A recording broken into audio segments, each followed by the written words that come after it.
So undoubtedly, many of us have heard the expression, ignorance of Scripture is ignorance of Christ.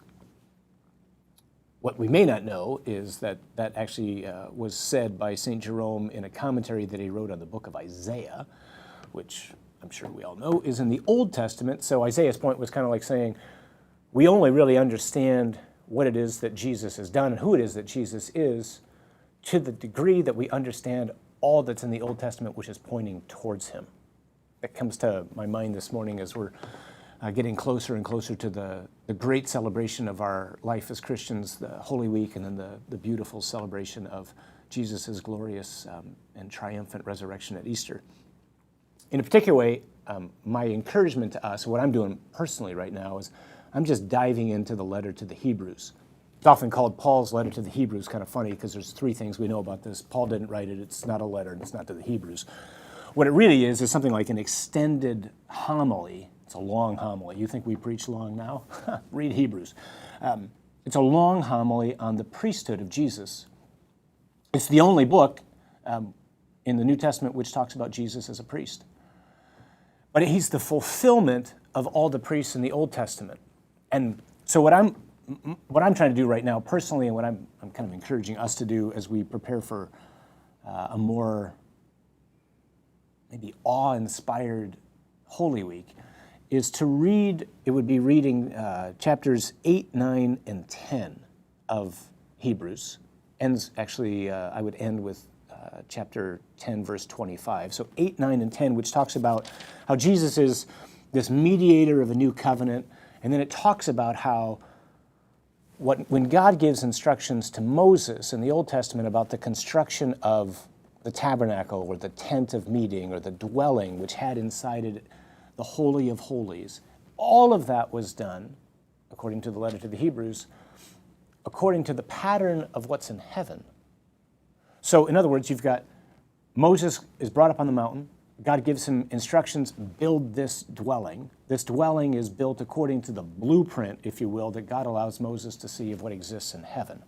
So that's one thing that's going on in the Old Testament. And in this now are all these instructions on celebrations, most especially for what's known as the Day of Atonement, when once a year the high priest could go into the Holy of Holies and he would offer a sacrifice on behalf of the people. But the letter to the Hebrews makes clear in this kind of a sacrifice, when you're taking a bull and you slaughter it, and you take the blood and you throw it all over people, that's not going to do anything for me. You can throw blood of an animal all over me. It's not going to change me. But it was a type. Types are really important for understanding Scripture. So types are people, places, events, things in the Old Testament which help us better understand people, places, things, events in the New Testament. So in the Old Testament, you have this Day of Atonement, you have this tabernacle, you have this Holy of Holies, you have all these things and feasts which are all supposed to help point us towards what it is that Jesus has done.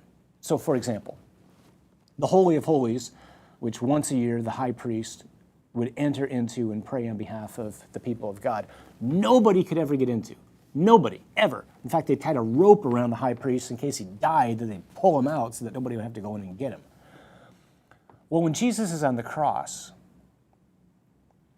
and the soldier pierces his side, his heart, and the blood and the water flow out, what's the point of that? Well, one of the points of that is the real Holy of Holies is the Sacred Heart of Jesus, which has been ripped open.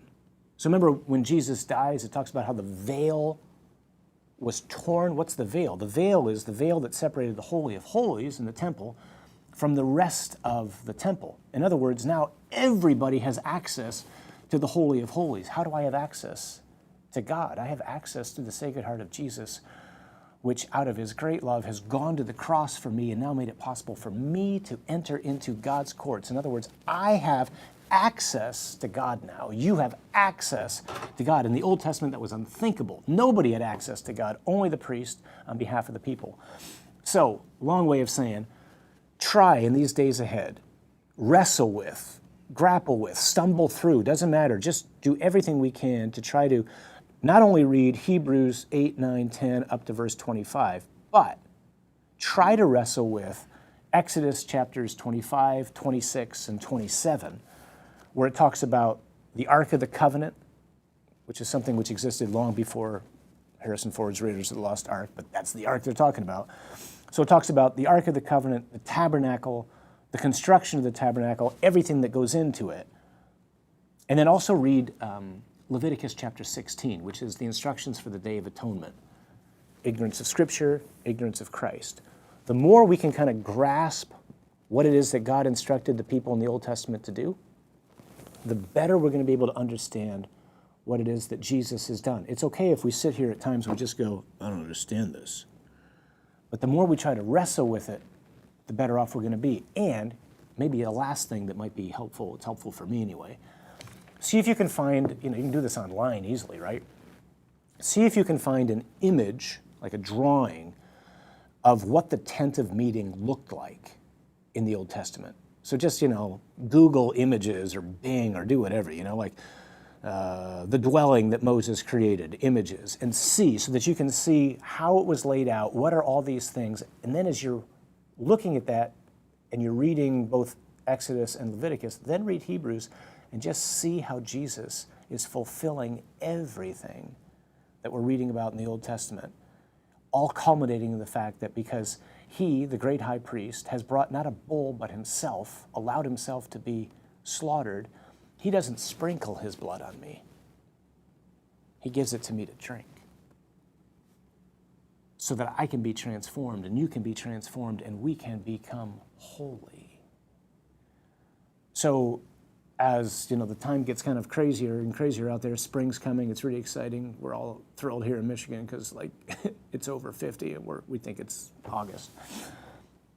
Try to slow down spiritually and interiorly and push out distractions and just concentrate on the passion, but through the lens of Hebrews in the Old Testament, and let's ask God for the gift of awe as we ponder more profoundly what it is that he in his great love has done for us. Peace.